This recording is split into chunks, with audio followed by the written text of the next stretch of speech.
आजकाल सर्वात मोठं चॅलेंज काय, आनंदी राहणं आणि हेल्थी राहणं, हे दोन मोठे चॅलेंज सर्वांसमोर आहेत. आता बघा माझी बाई किती आनंदी राहते. तिच्या कामात गुंगे राहते बिचार, तिला काम पाहिजे फक्त, बाकीचं काहीच नको. तिला फिरायला नको, कधीच बनणार नाही चला फिरायला, कारमध्ये कधी बसायची तिला हौस वाटणार नाही.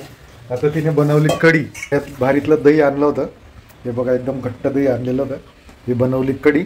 त्याच्यानंतर हे उसळ, मठाची उसळ, आणि ह्या मिरच्या तळल्या कायला, आणि त्याच्यासोबत अजून काय पोळ्या बनवणार आहे का, चपात्या बनवणार आहे.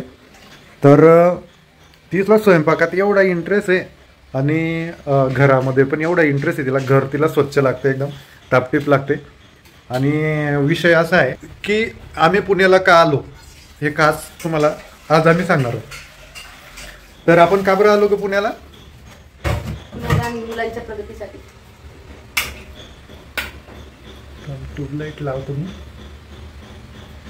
लागली. तर मुलांच्या प्रगतीसाठी आलो.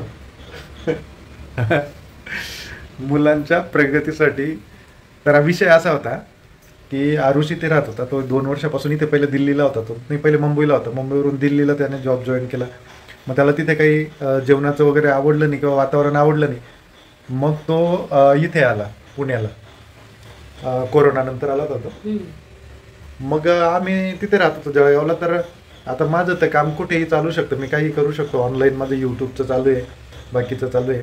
तर मग आम्ही विचार केला की पुण्यालाच जायचं त्याच्याजवळ, कारण त्याची नाईट शिफ्ट असते, मग त्याला नाश्ता जेवण वगैरे, आणि थोडंसं त्याचं पोटात पण मिस्टेक राहायची, म्हणजे पोट दुखायचं त्याचं नेहमी. मग डॉक्टर म्हणे हा बाहेरचं खातो म्हणून याचं पोट दुखतं. मग आम्ही निर्णय घेतला, अचानकच भगवंतानेच आम्हाला बुद्धी दिली, अचानकच निर्णय घेतला, आणि हे शिफ्ट करण्यासाठी जवळजवळ आम्हाला 1 लाख रुपये खर्च येऊन गेला.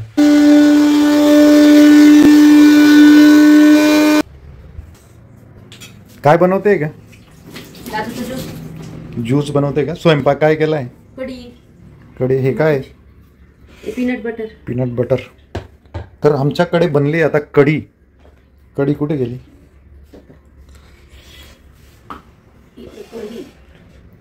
हे बघा कढी बनली आहे.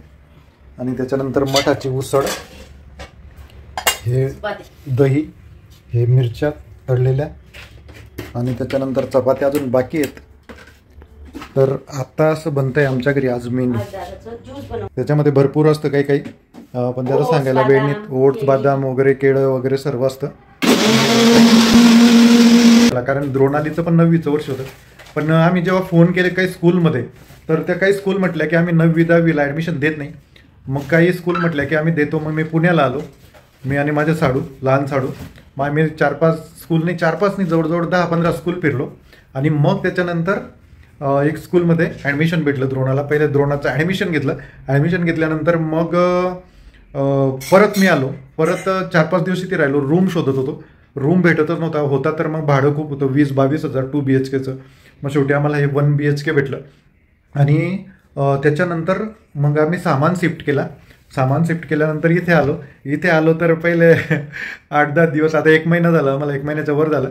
मग मला करमून गेलं. द्रोणाला 8-10 दिवस थोडंसं नवीन वाटलं. तिची स्कूल पण नवीन होती, फ्रेंड नव्हते तिला. मग ती रोज स्कूलमधून यायची, रडायची. मग 8-1 दिवसाने ती सेट झाली. पण अजूनही मॅडम सेट होत नाही आहे. मॅडमला तिकडचीच आठवण येते आणि तिला तिकडचंच आवडतं.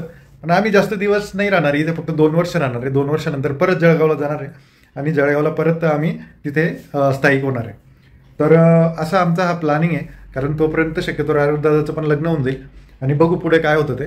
तर असं हे आमचं प्लॅनिंग. बऱ्याच लोक कन्फ्यूज होते की अचानक कसं काय पुण्याला चालले गेले बुवा. जळगावून पण बऱ्याच मित्रांचा फोन आला, सावगड्यातील लोकांना पण बऱ्याच लोकांना वाटलं की हे कसं काय चालले गेले बुवा असं. तर अशा पद्धतीची ही आमची कहाणी आहे.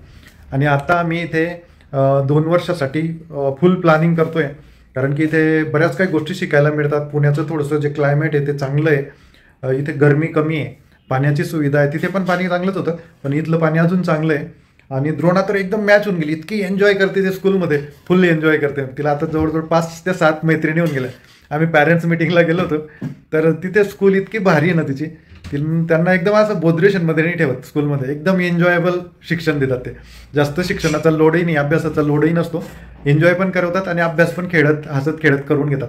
आणि तिच्या टीचर्स पण आहेत ना, खूपच छान आहेत. एज्युकेटेड टीचर एज्युकेटेडच राहतात टीचर.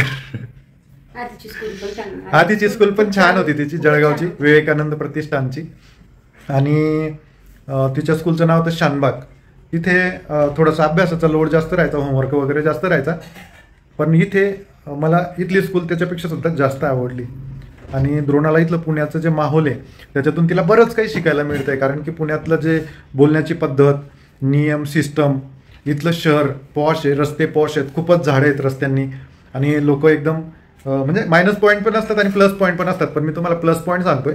पण मला पण पुन्हा खूप आवडायला लागलं. 1 महिन्यापर्यंत तर मला काहीच माहिती नव्हतं. दूधसाठी एक दूधची पिशवी घेण्यासाठी मी किती फिरायचो, एक वस्तूसाठी खूप फिरायचो. पण आता बऱ्याच गोष्टी माहिती झाल्या, आता सोपं वाटायला लागलं आणि आपलं वाटायला लागलं पुन्हा. तर असं शिफ्टिंग केल्यानंतर, शिफ्टिंगला आम्हाला जवळजवळ 1 लाख रुपये खर्च येऊन गेला. म्हणजे घराची डिपॉझिट, मी 3-4 वेळेस आलो, द्रोणाचं ॲडमिशन किंवा तिची फीज, तिचे ड्रेस नवीन घ्यावे लागले, तिचे शूज नवीन घ्यावे लागले, तिचं सर्वच बॅग नवीन घ्यावी लागली. कारण तिथे जी बॅग होती ती बॅग इथे चालत नव्हती, इथे रेक्टँगलमध्ये बॅग पाहिजे होती. तर असे सर्व चेंजेस झाले. आणि मला तर काय नाही, मला तर कुठे पण राहायला आवडतं. उलट मला खेड्यात जास्त आवडतं राहायला. विलेज लाईफ मी खूप एन्जॉय करतो. पण इथे मला खूप काही शिकायला मिळतं आहे. आणि मला इथे माझ्या यूट्यूब चॅनलला ग्रो करण्यासाठी किंवा माझं जे ऑनलाईन बिझनेस मला सेटअप करायचा आहे तो अजून पुढच्या लेवलला, नेक्स्ट लेवलला सेटअप करण्याचा चान्स मला मिळणार आहे. आणि आता जे मी फोनने शूट करतोय हा सॅमसंगचा फोन आहे, S21 FE. परंतु याच्यापेक्षा सुद्धा अपग्रेड फोन मला घ्यायचा आहे, म्हणजे आयफोन. तर आयफोनची शूट अजून वेगळीच असते. तर अशा पद्धतीने आज आमचं हे छोटंसं घर आहे, 1 BHK. हा इकडे बेडरूम मी तुम्हाला मागच्या व्हिडिओमध्ये दाखवलं तुम्ही, भरपूर लोकांनी तो व्हिडिओ बघितला. तर कचऱ्याची गाडी येते, मग ते गाणं वाजतं, मग आपण तिथे पटकन जावं लागतं. आणि बाहेरचा जो सीन आहे इथे, रात्री पण खूप छान वाटतं, सकाळी पण छान वाटतं. पिंपळाचे, वळाचे, लिंबाचे झाडं मोठे मोठे खूप आहेत, ऑक्सिजन लेवल भरपूर आहे. आणि इथलं पाणी तर इतकं सुंदर आहे, आंघोळ करायला इतकी मजा येते. मी कधीही थंड्या पाण्याने आंघोळ करायचो नाही, पण आता 1 महिन्याच्या वर झाला मी, आता पावसाळा चालू आहे तरी सुद्धा थंड्या पाण्यानेच आंघोळ करतो. इतकी मजा येते एकदम. एवढे बी गोरे नाही झालं. काळा कोड आला होता. तर मी घरूनच काम करतोय, अजून काही ऑफिस वगैरे कुठे सेटअप केला नाही, घरूनच काम करतोय. आणि मागच्या व्हिडिओमध्ये पण आम्ही सांगितलं होतं की हा फ्लॅट आम्हाला खूपच छोटा पडतोय, आमचं सामान इथे बसत नाही. परंतु काही महिने आम्हाला इथे ॲडजस्ट करावं लागणार आहे. अजून पुण्याची थोडंसं एरिया पण आम्हाला पॉश भेटला आहे, सर्व काही अवेलेबिलिटी आहे इथून, बस वगैरे सर्व. आणि एकदम एज्युकेटेड लोक इथे राहतात, चांगले पॉश लोक राहतात.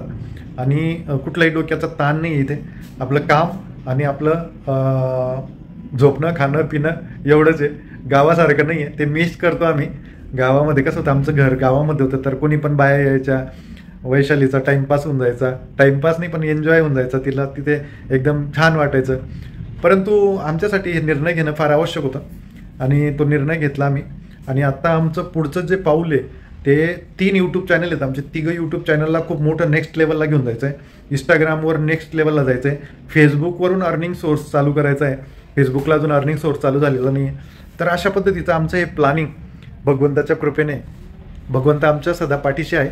आणि म्हणून आम्ही 2 वर्षात तिथे पूर्ण सेटअप लावून, आरुचं जर योगायोगाने लग्न होऊन गेलं तर आम्ही तिकडे मस्त एक फार्म हाऊस बनवणार आहे. आणि त्या फार्म हाऊसमध्ये गाई, म्हशी, शेती थोडीशी असं सेटअप करण्याचा आमचा प्लॅनिंग आहे. बघूया आता पुढे काय काय होतं. तुमचा सहयोग आमच्यासोबत राहू द्या, तुम्ही आमच्यासोबत नेहमी राहाल. कारण तुम्ही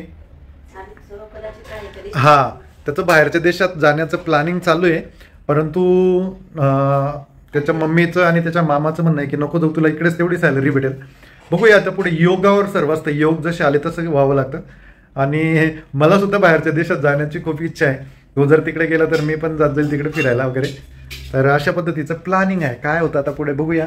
आता बनतायत पोळ्या, मग करू आम्ही जेवण आणि थोडा आराम करू, मग पुढच्या कामाला परत सुरुवात करू. तर तुम्ही पण खुश राहा, आनंदित राहा. वाटेल त्या परिस्थितीमध्ये आनंदित राहण्याचा प्रयत्न करा. आज आपल्यापुढे सर्वांपुढे एकच चॅलेंज आहे, ते म्हणजे निरोगी राहणं आणि खुश राहणं. कारण बिना कामाचा ट्रेस घेऊन, लोकांचा ट्रेस घेऊन, हा काय म्हणेल, तो काय म्हणेल, तो असं बोलला, तो तसं बोलला, ह्या सर्व भानगडी सोडून द्यायच्या, सर्वांना माफ करून द्यायचं आणि एन्जॉय करायचं. Enjoy your life. आमचं चॅनल आहे युअर डे लाईफ, म्हणजेच दैनंदिन जीवन. तर चला भेटूया पुढच्या व्हिडिओमध्ये. तोपर्यंत राम राम, नमस्कार, सत श्री अकाल, जय महाराष्ट्र, जय शिवराय.